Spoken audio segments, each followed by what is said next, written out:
You know what the problem with humans is? They do not know when to quit. They do not understand the concept of acceptable losses. They are, by all measurable standards, completely and utterly insane. My name is Krell. Well, that is the closest your primitive vocal cords can approximate my actual designation, which involves 3 clicks, a subsonic hum, and a pheromone signature that roughly translates to one who calculates orbital trajectories during mating season. But Krell works fine. I am, or rather I was, a logistics coordinator for the Galactic Trade Consortium, past tense, because of one human. One single, solitary, absolutely terrifying human female. Let me back up. 3 cycles ago, the consortium made what we thought was a brilliant business decision. We hired humans, actual humans, from Earth, to work as security contractors on our deep space mining operations. Why? Because humans are cheap, expendable, and apparently have no concept of self-preservation. Perfect qualities for keeping pirates away from asteroid fields in the outer reaches. The contract was simple. 5-year term, room and board provided. Reasonable pay by human standards, which is to say almost nothing by ours. And if things went badly? Well, humans breed fast. They would hardly miss a few dozen. I know. That sounds cold. But you have to understand we had done the market research. Humans were eager to leave their dying little planet. They signed the contracts without reading the fine print. They smiled with those weird flat teeth and shook our appendages with their disturbingly soft 5-fingered hands. Everything was fine for the first 2 years. The human security teams were, I must admit, effective. Shockingly so. Pirates who had terrorized the sector for decades suddenly found themselves on the receiving end of something they had never encountered before. Human aggression, human stubbornness, human creativity when it came to violence. Did you know humans can weaponize literally anything? I once watched a human male named Marcus defeat a Krillian raider, a species with natural armor plating and 4 arms, using nothing but a broken coffee mug and what he called spite. Just pure, concentrated spite. But I am getting off track. The incident happened at Mining Station Theta 7. Remote location. 16 consortium workers, 8 human security personnel. Standard operation. We were extracting viridium, a rare mineral used in faster-than-light drive cores. Valuable stuff. The kind of valuable that attracts attention. The attack came during a shift change. 17 raider ships. Craven Cartel. Nasty group. They specialize in taking stations intact, ransoming the workers, and stealing everything not bolted down. Usually stations surrender if it is logical. Survival over profit. The humans did not surrender. Station Commander Vex, a Thulian with more sense than spine, immediately tried to negotiate. He opened communications. He offered them half the refined viridium. 3/4, all of it. Whatever they wanted. The Craven Cartel commander, a massive creature named Throck, laughed. He wanted the station. He wanted the workers for the slave markets. He wanted everything. That is when the human team leader, a woman named Captain Reeves, stepped in. I was monitoring the whole thing from the safety of the consortium orbital office, 3 systems away. I had the comm feeds. I heard everything. Commander Vex, Captain Reeves said, her voice calm, almost bored. Step away from the communications console. But they will kill us, Vex stammered. His tentacles were shaking. I could see it on the video feed. They are going to try, Reeves corrected. Big difference. What happened next will be taught in military academies for centuries. Probably. If any of those academies dare to admit that 8 humans held off 17 raider ships with nothing but mining equipment, improvised explosives, and what Reeves called aggressive problem-solving. The battle lasted 6 hours, 6 hours of humans doing impossible things. They used mining charges to create debris fields. They vented atmosphere to throw off targeting sensors. One of them, A man called Jackson actually put on an EVA suit and manually disabled 2 raider ships by crawling across their hulls and jamming their engine intakes with mining tools in space. In open space, while being shot at, the Craven cartel lost 9 ships. They retreated. The station was saved. We lost 3 humans. Jackson survived, somehow. So did Reeves. The other 5 were battered, bruised, and according to the medical scans, running on something called adrenaline and pure stubbornness, but alive. The consortium did what any rational corporation would do. We threw them a small celebration. We gave them each a bonus, 200 credits. We sent a corporate message thanking them for their service. Then we immediately started looking for ways to cut costs. You see, here is the thing about the consortium.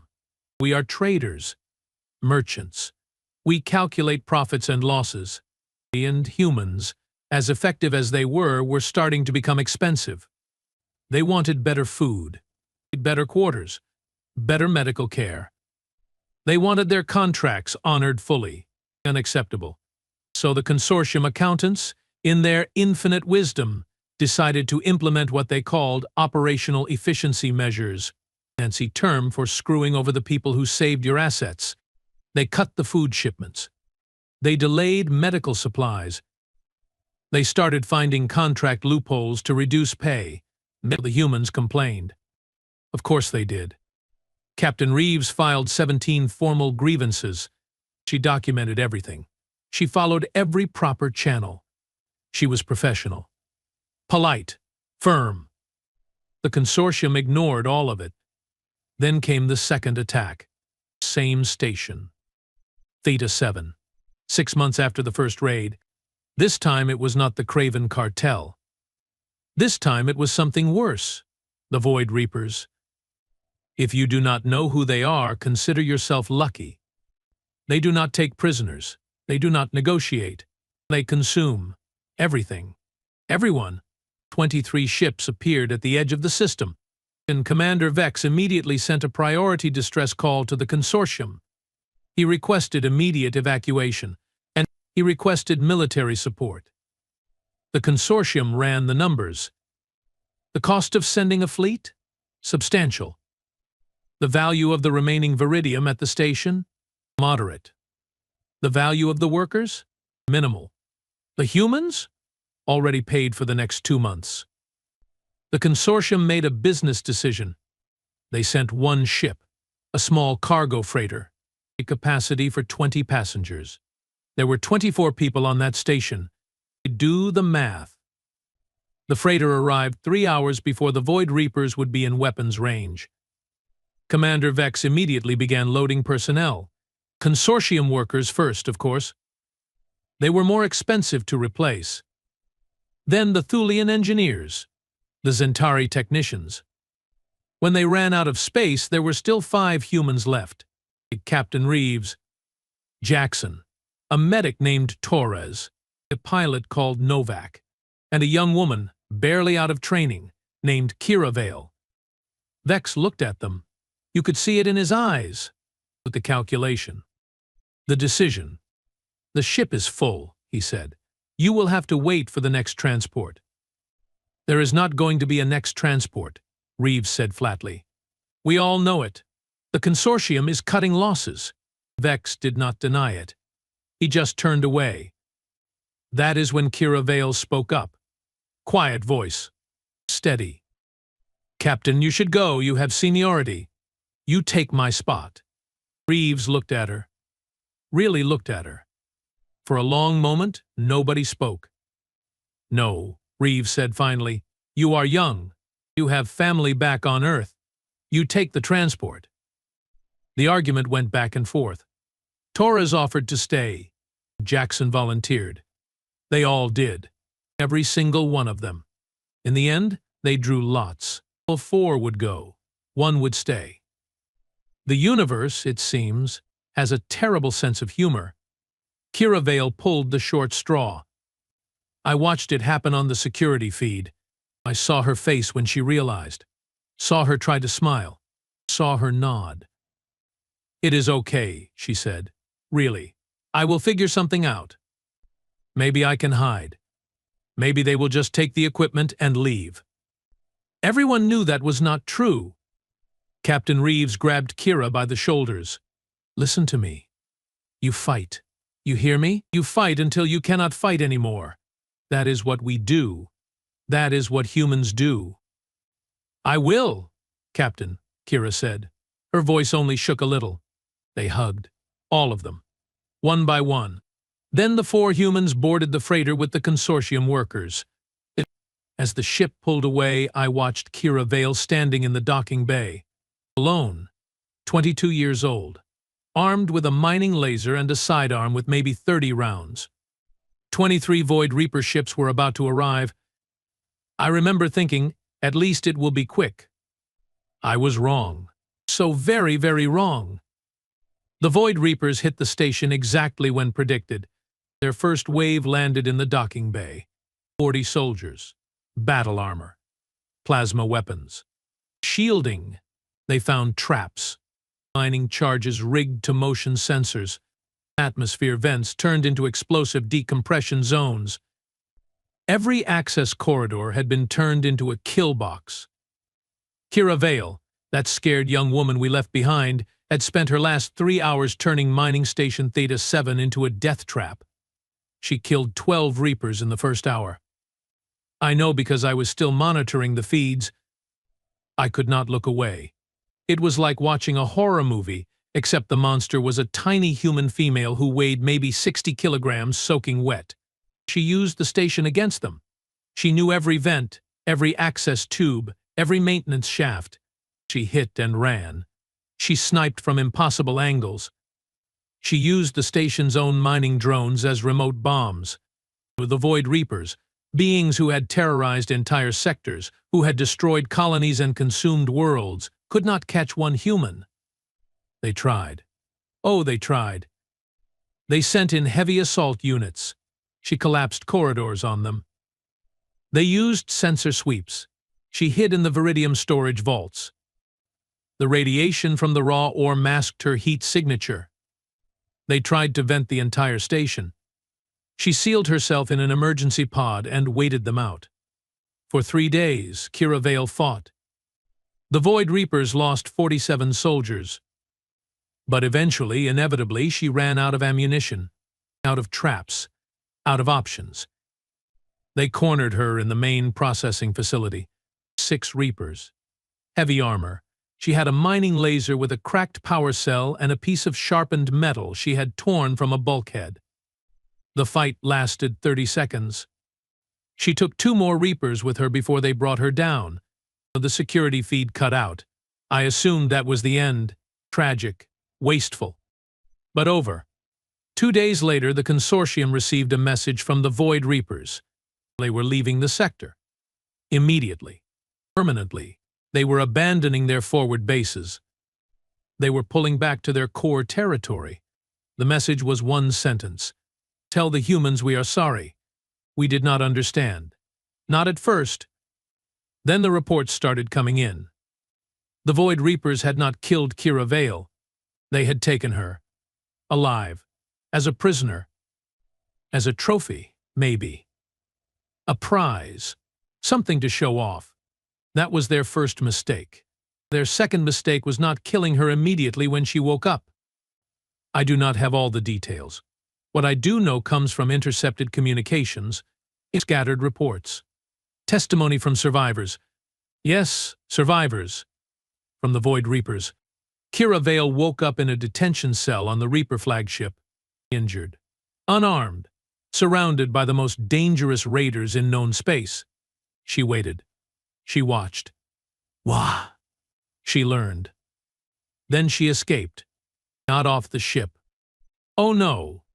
That would be too simple, too easy. She escaped into the ship. For 2 weeks, Kira Vale lived in the maintenance systems of a Void Reaper warship. She ate their food stores. She studied their systems. She learned their language by listening to their communications. And she sabotaged everything she could reach. Life support failures in crew quarters, navigation errors that sent patrol ships into asteroid fields, weapons malfunctions during training exercises, supply shipments that mysteriously contained spoiled rations. The Void Reapers thought they had a ghost, a demon, some kind of curse. They were half right. After 2 weeks, Kira Vale had turned the most feared warship in the sector into a floating haunted house. The crew was terrified. Morale collapsed. They were jumping at shadows, fighting among themselves. That is when she made her move. She accessed the main computer core. Do not ask me how. I do not know. The Void Reapers use encryption that makes our systems look like children's toys. But somehow this human girl cracked it. She downloaded everything. Fleet positions, base locations, command codes, financial records. Every dirty secret the Void Reapers had accumulated over centuries of raiding and pillaging. Then she stole a shuttle. Not just any shuttle. The commander's personal shuttle, the fastest ship on the vessel.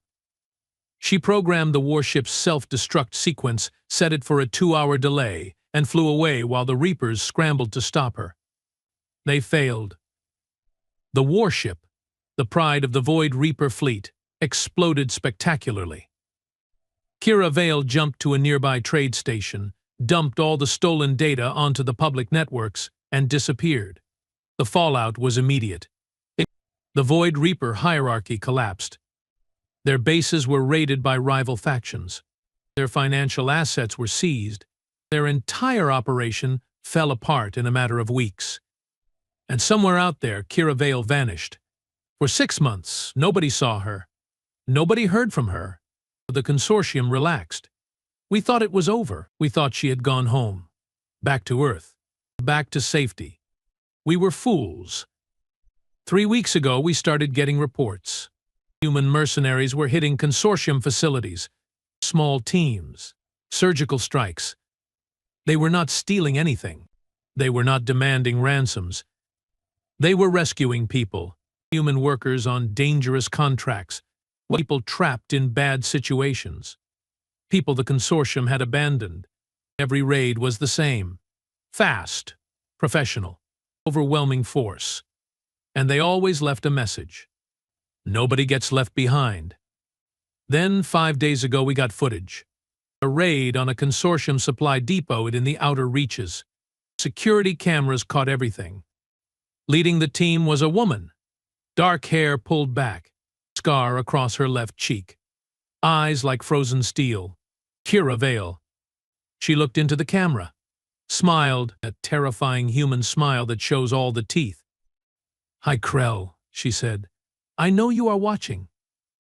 I know you are monitoring every consortium facility in the sector.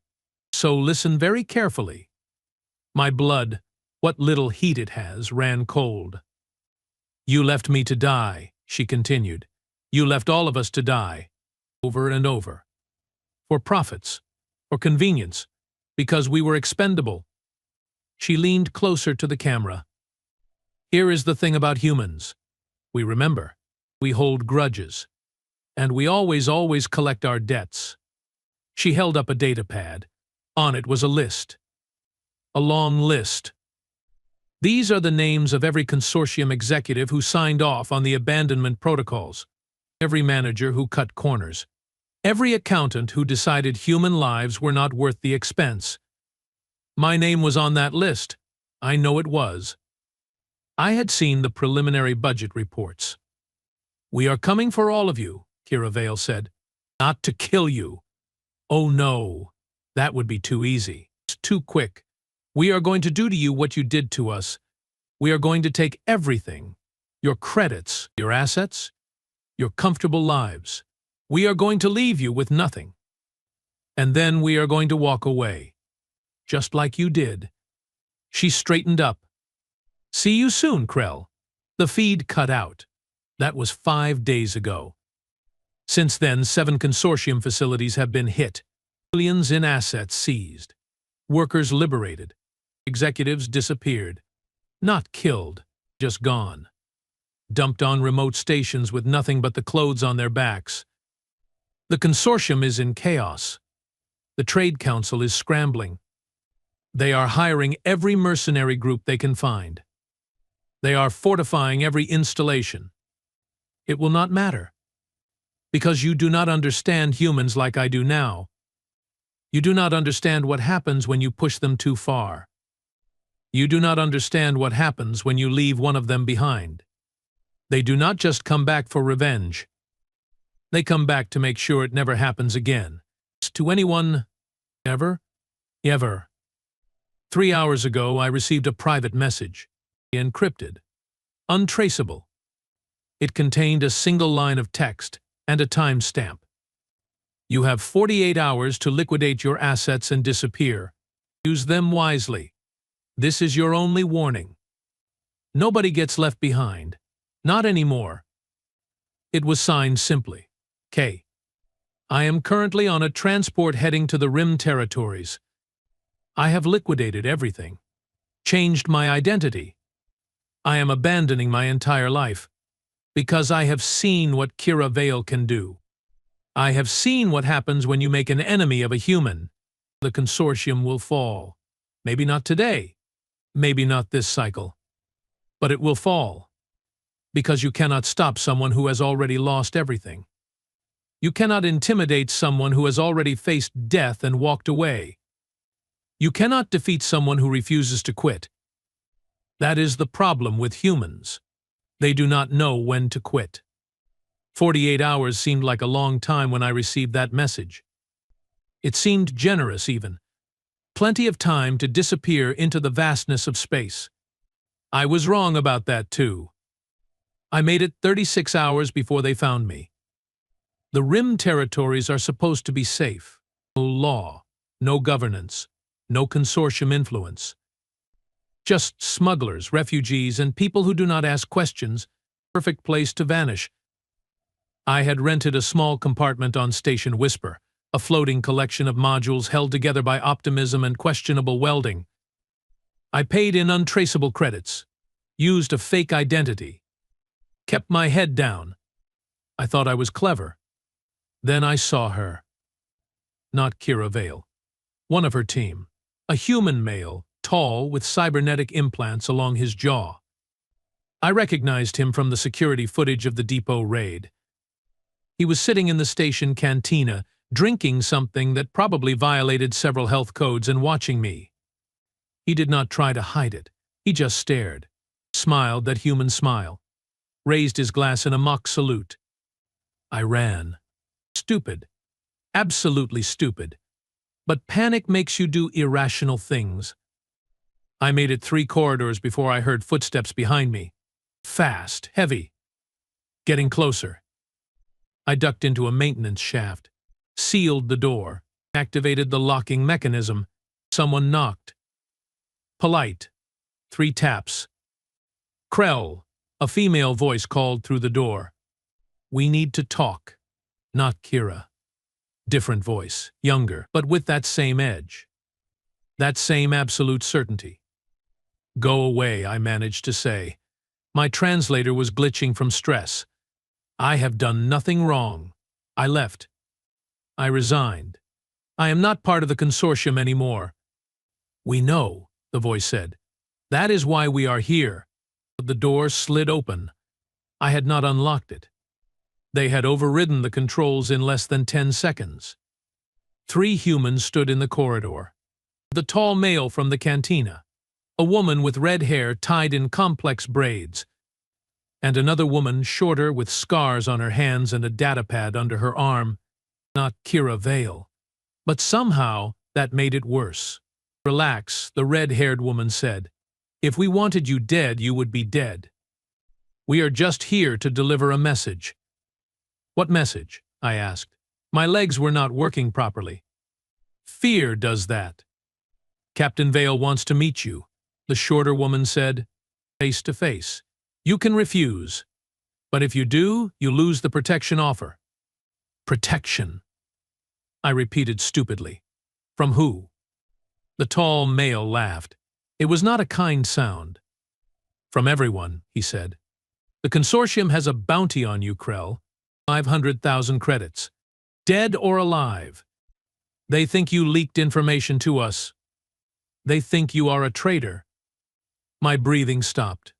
Just stopped. But I did not, I protested. I never talked to humans. I never gave you anything. We know, the red-haired woman said, but they do not believe you. And honestly, after what we have been doing to them, they are not thinking clearly. They are lashing out, blaming anyone they can.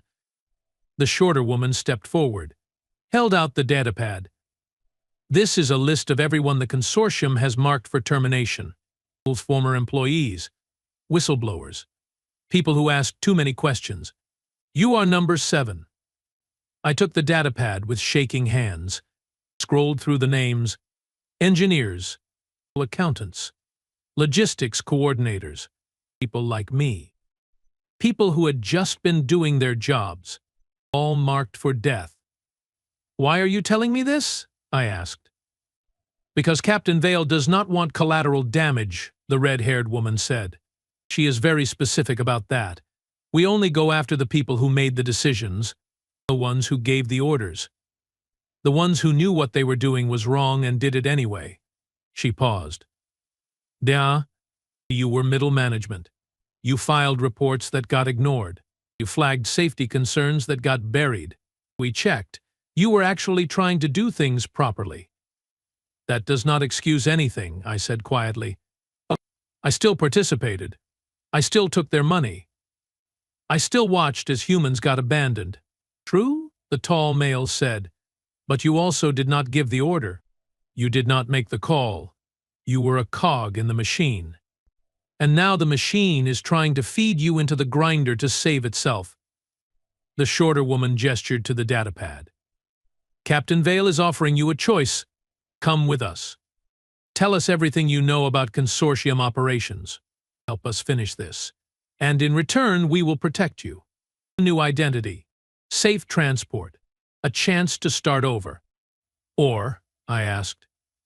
Or you take your chances out here, the red-haired woman said. Alone, with every bounty hunter and consortium assassin in the sector looking for you. How long do you think you will last? Not long. We all knew it. I looked at the 3 humans, really looked at them. They were not threatening me. They were not even armed as far as I could see. They were just standing there, waiting, patient. A patient. If I say yes, I said slowly, what happens? You meet the captain, the shorter woman said. You answer questions. You provide information. And then you get to walk away. Clean, clear. With enough credits to start a new life somewhere far from all of this. It was not really a choice. Not when the alternative was death. Fine, I said. I will meet with her. The red-haired woman smiled. Warm, almost friendly. Smart decision, she said. Let us go. They took me to a ship. Not a military vessel. Not a raider. Just a modified cargo hauler called the Second Chance. The name felt intentional. The interior was clean, functional. There were human touches everywhere. Photographs on the walls. Plants in recycled containers. Someone had painted a mural of Earth in one of the corridors. Blue oceans. Green continents. White clouds. I had never seen Earth. Not in person. It looked beautiful. They led me to a meeting room. Small, 1 table. A few chairs. A viewport showing the stars. And sitting at the table, reviewing reports on a datapad, was Kira Vale. She looked different from the security footage. Older somehow. More tired. The scar on her cheek was prominent in the overhead lighting. She wore simple clothes. No armor. No weapons visible. She looked up when I entered. Her eyes were gray. Cold. B. Krell, she said. Not a greeting. Just acknowledgement. Captain Vale, I replied. My voice only shook a little. Sit, she said. Gestured to the chair across from her. I sat. The humans who had brought me left the room. The door sealed. We were alone. For a long moment, neither of us spoke. She just looked at me, studying. evaluating. "Do you know why you are here?" she asked finally. "Your people said you need information," I said, "about the consortium." "I have information," she corrected. "What I need is context. I need to understand how it worked, how it still works. I need to know who gave the orders, who enforced them, who profited." She leaned forward. "I need to know who decided my life was worth less than a fuel shipment." There it was. The core of it. The anger. The pain. She kept it controlled. Buried. But it was there. "I did not make those decisions," I said carefully. "I was logistics. I coordinated shipments. Monitored supply lines. I had no authority to override executive orders." "But you knew," she said. "It was not a question. You knew the contracts were being violated. You knew the safety standards were being ignored. You knew humans were being put in danger. I could not deny it. I had known." "Yes," I admitted. "I knew. And you did nothing." "I filed reports," I said. "Defensive. Ashamed. I documented everything. I sent recommendations to my supervisors, who ignored them," Kira said. "Yes. Mess. And you kept working for them anyway." "Yes. Mess." Silence again. Heavier this time. "Why?" she asked. Simple question. Complex answer. "Because I needed the job," I said. "Because I had debts. Because I thought maybe if I stayed, if I kept documenting, eventually someone would listen. Someone would care." "But nobody did," Kira said. "No," I agreed. "Nobody did." She sat back, looked at the viewport, at the stars. "You know what the worst part was?" she asked. "Not really talking to me, just talking. When they left me behind, I was not even angry. Not at first. I was just confused. I kept thinking there must be some mistake, some miscommunication. They would realize and come back." She laughed, bitter. "I actually waited by the docking bay for 20 minutes. Just standing there, waiting, like an idiot." "Captain," I started. "Do you know what changed my mind?" she continued. "What made me decide to fight instead of just hiding and hoping?" I shook my head. "I found a memo," she said, "in Commander Vex's office, while I was rigging traps. It was from Consortium headquarters, dated 2 weeks before the attack." She pulled out a datapad, slid it across the table. "Read it." I did. My hands were shaking again. It was a cost-benefit analysis.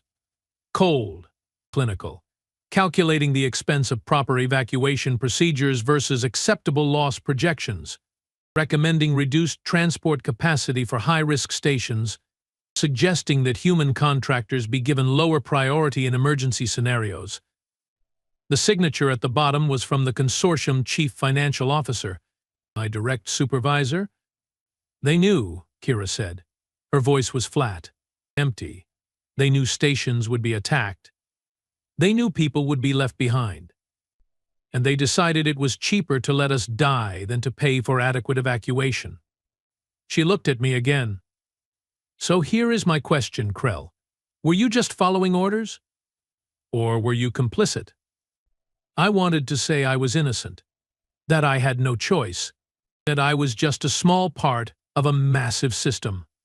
But that would be a lie. "Both," I said finally. "I was both. I knew what was happening. I knew it was wrong, and I did not do enough to stop it. I convinced myself that small resistances, quiet rebellions, were sufficient, but they were not." Kira nodded slowly, like I had confirmed something she already knew. "At least you are honest," she said. "That is more than most of your colleagues managed." She stood, walked to the viewport. "The consortium is collapsing," she said. 3 more facilities hit yesterday. 2 executives in custody. 5 more fled and are being tracked. The Trade Council is calling for investigations. Their stock prices are falling. Insurance companies are refusing to cover their operations." She turned to face me. It is working. Everything we have done, every raid, every leak, every rescued worker, it is all adding up. The whole rotten structure is coming down. Then why do you need me? I asked. Because I want to make sure it stays down, she said. Oh, the consortium will try to rebuild. They will reorganize, rebrand, come back under a different name with the same practices. That is what corporations do. She walked back to the table, sat down. You know how their systems work. You know the shell companies, the hidden accounts, the backup plans. You can help us make sure that when the consortium falls, it stays dead. And if I refuse? Then I drop you off at the nearest safe station with enough credits to survive and we never speak again, she said simply. I am not going to force you. I am not going to threaten you. That is what they did. I am better than that. She leaned forward again. But I am asking, help me finish this. Help me make sure no one else gets left behind. Please. That last word. Please. From someone who had every reason to hate me, to blame me, to want revenge. It broke something inside me. What do you need to know? I asked. For the next 6 hours, I told her everything. Account numbers, shell company structures, the names of executives who had golden parachutes prepared, safe houses, backup facilities, every dirty secret I knew about consortium operations. Kira took notes, asked questions, cross-referenced with information her team had already gathered. When I finished, I felt empty, exhausted. Thank you, she said. Meant it. What happens now? I asked. Now? She smiled. Small, tired. Now we finish the job. Over the next 2 weeks, I watched the consortium die. It was not dramatic. No explosions, no battles, just a steady, relentless dismantling. Accounts frozen, assets seized, executives arrested, workers compensated, victims identified and supported. Kira and her team moved like precision instruments. Every action calculated, every strike purposeful. They were not raiders. They were not pirates. They were surgeons, cutting out a cancer. I helped where I could, providing information, confirming details. Sometimes I felt useful. Sometimes I felt like I was just trying to atone for years of complicity. Probably both. 3 weeks after our first meeting, Kira called me back to the meeting room. It is done, she said. The consortium filed for bankruptcy this morning. Their assets are being liquidated. The Trade Council has banned their executives from holding corporate positions. The contracts have all been voided. She looked tired, more tired than before. We won, she continued, but it does not feel like winning. 347 people died because of consortium policies. Humans, Thulians, Zentari, all species, all workers, all expendable. She slid a credit chit across the table. Your payment, as promised. Enough to start over. New identity documents are included. You can go wherever you want. I took the chit. It was heavy, heavier than it should be. What about you? I asked. What happens to your team? Kira smiled. Sad. We keep going, she said. There are other companies like the consortium, other corporations that treat workers as disposable, other people who need help. She stood. Someone has to make sure nobody gets left behind. I left the second chance that day. New identity, new life. Enough credits to be comfortable. I settled on a small colony world in a quiet sector. Got a job teaching logistics at a local trade school. Nothing glamorous, nothing important, but honest work. Good work. I tell my students about safety protocols, about worker rights, about the importance of documentation and speaking up when something is wrong. I tell them about the cost of silence. Sometimes, late at night, I check the news feeds and I see reports of worker rescues, corporate scandals exposed, executives arrested. And sometimes, just sometimes, there is a mention of a mysterious group, a team of humans who appear when things are worst, who pull people out of impossible situations. They never give names. They never take credit. They just leave a message. Nobody gets left behind. I smile when I see those reports, because I know Kira Vale is still out there, still fighting, still refusing to quit. That is the thing about humans. The thing I learned too late. The thing I teach my students now. They are not stronger than other species. They are not smarter. They are not more advanced. But they are stubborn. They are loyal. And when you hurt one of them, when you abandon one of them, they remember. They remember, and they do not forgive. They do not seek revenge. Not really. They seek justice. They seek change. They seek to make sure it never happens again. And they will tear down entire systems to do it. The consortium learned that lesson the hard way. I hope others are paying attention. Last month I received a package. No return address. No note. Inside was a photograph. 5 humans in salvaged armor, standing in front of a ship. The second chance. Captain Reeves, Jackson, Torres, Novak.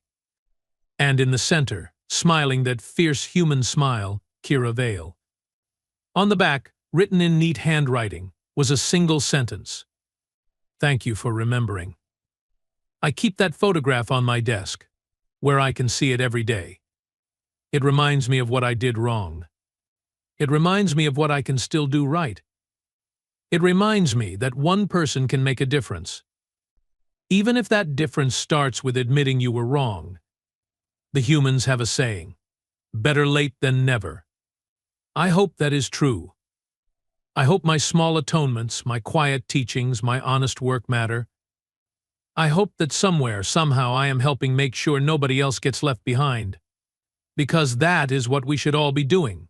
Not calculating acceptable losses. Not choosing profits over people. Not abandoning those who trust us. Just making sure nobody gets left behind. It is simple, really. The humans understood it all along. It just took the rest of us a while to catch up. My name is Krell. I was a logistics coordinator for the Galactic Trade Consortium. Past tense. Now I am a teacher. A small role. An insignificant position. But it is honest work. And every day I teach the next generation to be better than I was. To speak up. To document. To care. And to never leave anyone behind. Because I learned, too late but not too late to matter, what happens when you do. You create monsters, or heroes, sometimes both, and you never know which one will come back for you. I got lucky. Kira Vale gave me a second chance. Not everyone is that fortunate. So I make sure my students know. I make sure they understand. The universe is vast, cold, uncaring, but we do not have to be. We can choose to be better. We can choose to remember. We can choose to make sure that when someone is in danger, when someone needs help, when someone is about to be left behind, we act. Not because it is profitable, not because it is easy, but because it is right. That is the lesson Kira Vale taught me. That is the lesson I will spend the rest of my life teaching others. And maybe, just maybe, it will be enough. The humans have another saying, pay it forward. I am trying. Every day I am trying, because nobody should get left behind. Not anymore. Never again. That is my promise. That is my atonement. That is the least I can do. But for the humans I failed, and for the people who are still out there fighting, for Kira Vale, who refused to quit, and for myself, trying to be better than I was. The story does not end here, of course. Stories never really end. They just continue in new forms, new chapters. New people carrying the torch forward. Somewhere in the galaxy, Kira Vale and her team are still working, still rescuing, still fighting. And somewhere in classrooms and offices and stations across known space, people like me are teaching, documenting, speaking up, small acts, quiet rebellions. But they add up. They matter. And maybe in time they will change everything. Because that is what happens when you refuse to quit. When you refuse to accept that some people are expendable. When you refuse to leave anyone behind. You change the universe. One person at a time.